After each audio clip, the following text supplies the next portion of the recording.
paradoksas, žinai koks, kad motoroj 10 štukų visada randi, o su senais batais vaikštai. Čia visada taip? Nu, toks. Taigi čia pagrindinis. Garažo gyvenimas. Taip, čia ne garažo, čia benzingalvių gyvenimas, žinai. Tai pas mane lygiai tas pats, nu tai jau, o kaip kitaip.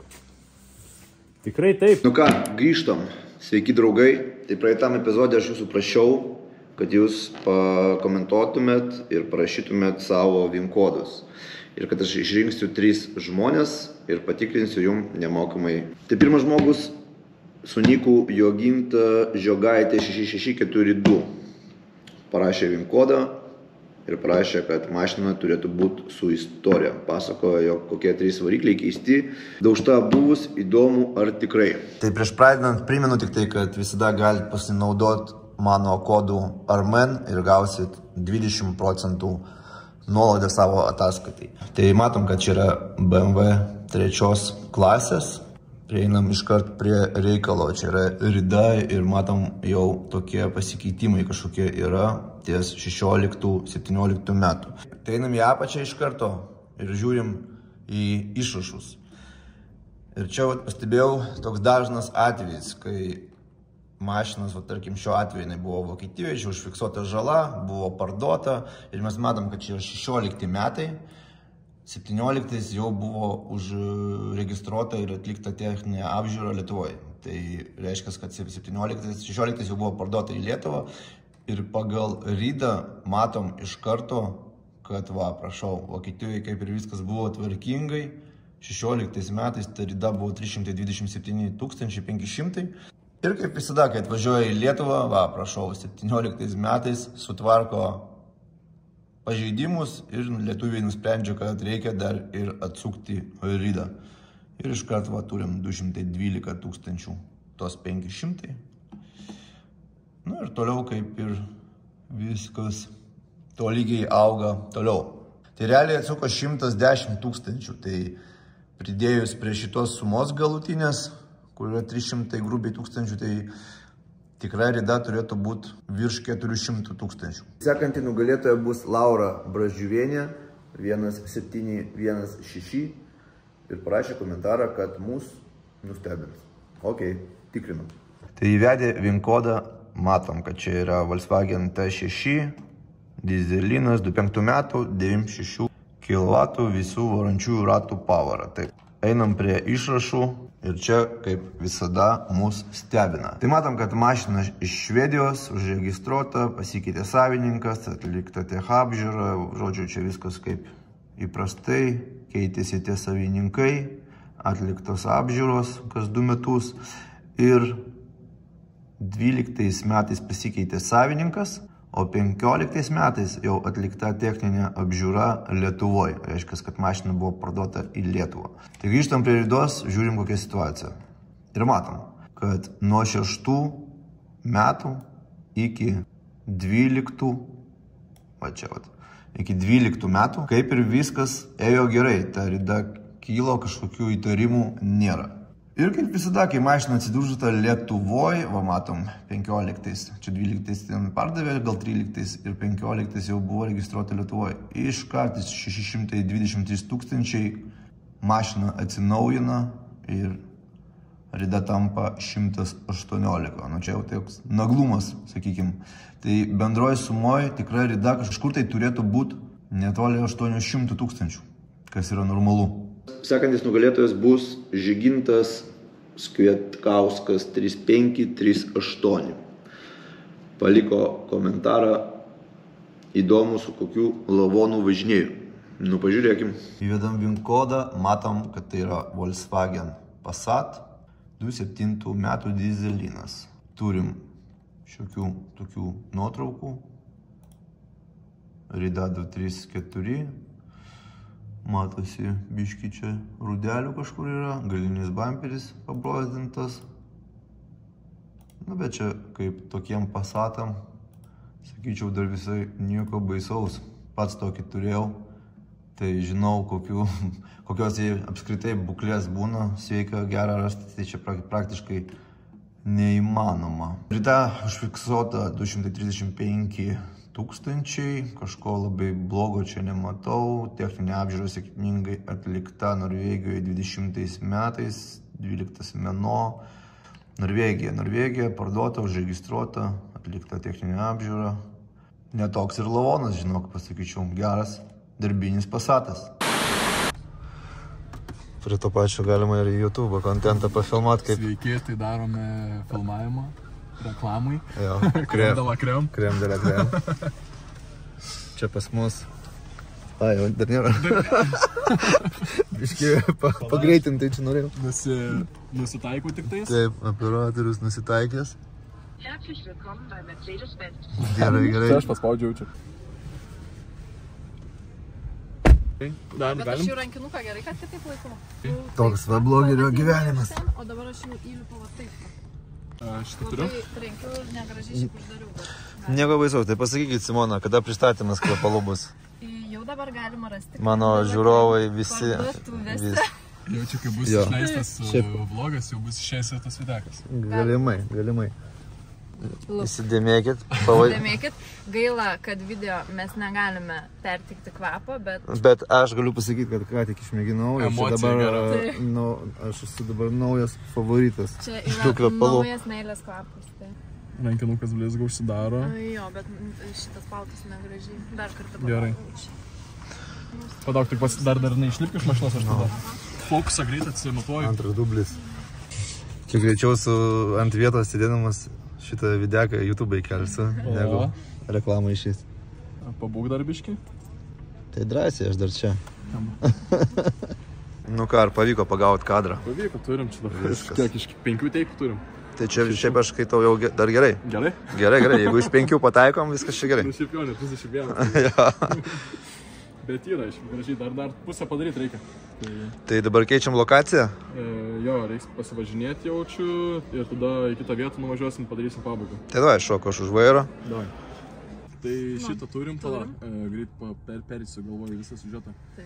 Žodžiu, mes pradėjom kelionę nuo čia ir jau atsidūrėm mašinai. Mes dabar esam, kažką norim crazy padaryti, nelabai tipo.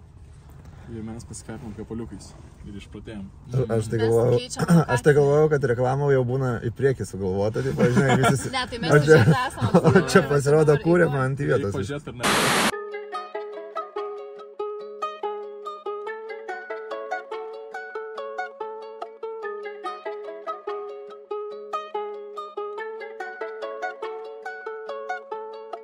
Ką pasimiau savo darbinį arkliuką, galit pasigrožėti, koks skirtumas iš tikrųjų, man tai labai patinka, net nesitikėjau, kad gali mašina taip atsigauti, tiek vieną pusę, tiek kitą pusę, visą verstą odą atsigavus atrodo kaip nauja. Čia aišku gale jau prikrauta dalių, tik pasiėmiau jau padariau bardaką, bet svarbu, kad kilimai visi švarūs, gražūs, salone kvepia kaip nauja mašina. Bagažinė irgi, galit pažiūrėti anksčiau kaip buvo, dabar jau prikroviau aš čia dalių, bet pats kilimas, jeigu matot, visiškai kaip naujas. Čia anksčiau, kai vežiodavau visokius dėžės, tepalą, stabdžių diskus, taip toliau, tai tepalo pakankamai būdavo. Rezultatą patys matot, visą verštą odą taip pat gerai atsivalė, taip gražiai atsigavo, ypač vairas šitose vietose, prie pirštų čia labiausiai riebaluota būdavo, kai vairą taip laikai. Tai jau nusivalęs visas visiškai buvo. Tai net nesitikėjau, kad gali taip verštą odą atsigauti, nežinau kaip čia sufokusuoja gerai ar ne, bet gyvai vairas visiškai atrodo kaip neseniai persiutas. Rekomenduoju. Chebra iš Superus Detailing pagelbės. Visais šitais klausimais galit kreiptis. Pakvietė draugelis šitas į filmo premjerą. Tai galit pažiūrėti, koks čia veiksmas vyksta. Pirmą kartą iš tikrųjų esu filmo premjerai. O jau matau pažįstamų veidų.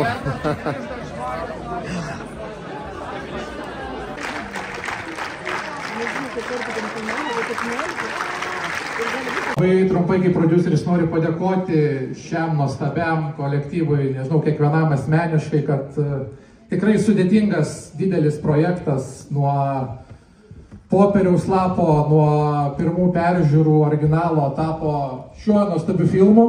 Pakviesiu režisierių Justiną.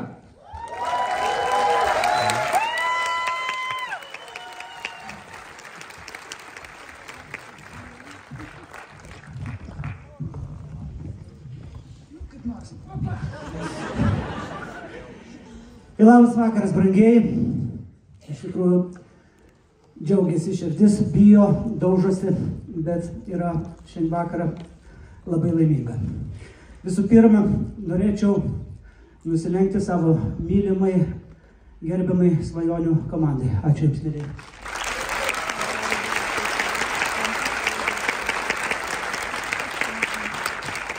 Aš manau, kad tik šios nuostabios, talentingos komandos dėka, tai, kas buvo neįmanoma, šiandieną tampa, labai viliuosi, kad mūsų visų pasididžiavimu.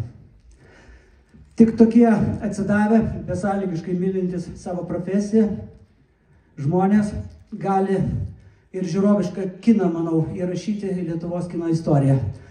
Tai, žinot, mes tokia maža šalis, o padarė, mano galva, tikrai nemažą fainą filmą. Bravo, komanda!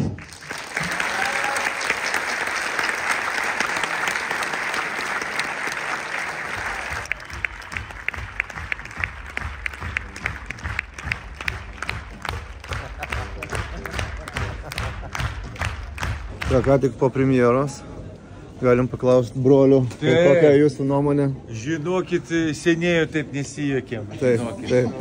Žandai skauda. Taip, bet tokia situacijos išgyvenimo, viskas praėjom iš naujo visą gyvenimą nuo jaunystės iki dabarties. Žiauri, aktoriai tai iš visų perėdėjimą. Nuo vaikystės iki jaunystės. Lengvas toks 2 valandų filmas apie 4 jaunuolių skirtingą istoriją. Manau, kiekvienas iš jūsų atrasit save. 12 nakties atvažiavau patikrinti, kaip vyksta darbai prie motoro. Ar tai 3?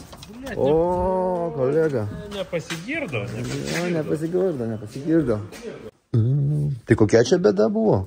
Kas čia netilpo kur? Na, čia yra pas visus ta pati. Malė naudoja įdomius stepalinius žiedus. Reikia labai panaudoti gudrybių, kad juos surinkt nesulaužant. Šis raudonas kažkoks specialus? Smaskė kažkokia? Specialus surinkimo stepaliukas. Va, ką mes naudojam. Nieko įspūdingo, bet veikia puikiai.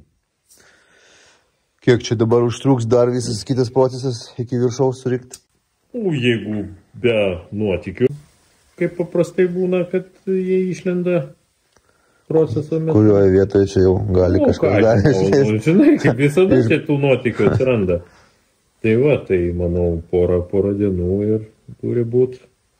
Realiai savaitgalį jau galiu planuotis. Paruoštas dėti mašiną, jo. Galim pademonstruoti, kaip atrodo geri teisingi stūmokliai. Gražu žiūrėti. Viskas gerai atrodo, kol atrodo nauja. Taip, po pirmo užkūrimo taip nebeatrodo. Taip. Čia dabar atrodo, kad galima valgyti jau iš čia, žinok. Blokas juodas. Realiai naujas motoras. Nieko seno neliko. Realiai taip. Žinai, kaip prasidėjo idėja. Taip, norėjau, kad veiktų antilagas, kad piškį pašaudytų. Ir pasibaigė tom, kad reikia perinkti pilnai visą motorą ir tada tai padaryti. Atvariau į krastą nusipirkti porą šponkyčių. Čia Alpinais viskas. Tai 3 eurai už kelios plasmasės, visai nieko. Persitas naujai Alpinos rankinio maišelis ir rankena. Sumokėjau bendrai už abi detalės 50 eurų. Paskui įsideda ir šlangą, ir čia kažkaip viena. O tai ką, apiplovimas veiks? Tai kaip pajungsiu, patikrinsiu, jeigu viskas veikia, tai gerai. Nes lempas viskas šviečia, viskas ok. Būtent problema, tiesiog susukdžinai reikia. Ta ūsą radau pagal schemą irgi. Kaip susisuka, ten paprasti metaliukai. Šitoje vietoje? Jo. Gumytės va įsistatė, ne? Jo, gumytės. Kaip naujas dabar. Ką galiu sakyti jau, kad visai smulkmenos liko, kad Alpina jau būtų pilnai surinkta. Palyginus, kiek čia darbo padaryta, kiek pastangų įdėta. Užsidėjo dar grotos. Jau nedaug trūksta iki pilnai vertiškumo. Tai iš priekio, kaip matot, vis dar trūksta moldingų chromuotų, mes atidavėm jos į tintą, kad pertrauktų juodai. Iš langų pusės vis dar trūksta priekinių galinių gumų. Gale su bumperiu irgi su chromu ta pati istorija. Tada reikia užvažiuoti į krastą, nupirkti tokius plasmasiukus, kur laiko bako dangtelį. Trūksta vieno purkštuko, ženkliuko, iš salono pusės reikia vairo, tada nėra visų keturių slenkščių, jie tiesiog subirėjo, kai jos numinėjom, rankose. Apšifkė viena šita nesurinkta, nes kažkodėl tais, kai rinkom, pradėjo striginėti šitą spina, tai spina irgi jau užsakyta. Tai apie cheminį nekalbu ir taip viskas čia aišku. Vairą reikia persiūt. Gale. Tiesiog guli dalis. Sėdinė yra, tiesiog neįdėta. Sakau, kažkur savaitę, 2. Nu, jeigu neskubant, gal 3. Ir turėtų jau būti paruošta. Ir paskutinis toks štrichas bus, tai Alpina juostos, kur eina per visą šoną, ant lipo būna. Tai tokia situacija kol kas.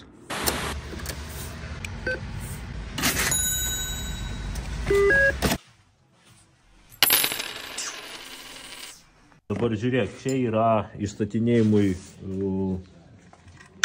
toks štiftas eina standartė, pagal laipsnį, žinai. Visa sutvarkyta. Čia viskas, ready to go už tai pusė. Dabar žiūrėk, va, šitas ir šitas šlanga. Realiai čia yra nereikalingas daiktas, šitas. Čia toks apendiksas, jisai įsisuka čia. Ir va, iš čia buvo tokia kiaulės uodega pajungtas. Tai aš manau, kad čia realiai čia būtų vapšė afigienai. Jeigu šitą nachrę nupjaut, ir čia padaryti ant kažkokio bandžo ar kažko, kad čia tiesiai gražiai kampų susijungtų, žinai. Ir tada šitą išmeti von, o čia įsuki zagluškę. Ir viskas. Ir čia tos kiaulės uodegos nėra, kuri čia nieko nedaro. Ta kiaulės uodega būdavo reikalinga, susijungia viršų su apačia, kai stovėdavo tepalinis vandenį aušinamas radiatoriukas. Čia ant to buterbrodo. Čia iš gamyklos taip eina. Tai tam naudodavo šitos vandens kanalus. O kai jo nėra, jos paprasčiausiai glušinį išmeti ir viskas. Čia labai kultūrkė pačiai. Šito viršutinio dangtelio aš nebuvau atvežęs, ne? Pas mane esi turbūt. Pas mane jo nėra. Jo, pas mane bus turbūt.